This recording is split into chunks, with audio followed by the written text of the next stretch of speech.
Alam nyo, kung tayo ang sangkot sa ganitong estado, mahiya tayo sa OFW. Hindi niya binubuldoser ang kayamanan. Oo, walang masama sa tumulong, pero kung inaabuso ka na ay malaking kalabisan na yan. Bakit nga ba di natin ibahin ang usapan na kung sino ang pumasok sa relasyon o responsibilidad, siya ang himukin at prosigihing magtrabaho, hindi aasa sa OFW.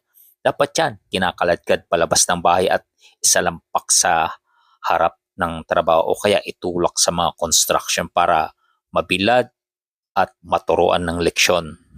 At ito ang nakakatuwa at nakakatawa, tapos nakabasa rin pala ng Bible verses itong mga kapatid mo sa 1 Timothy 5:8.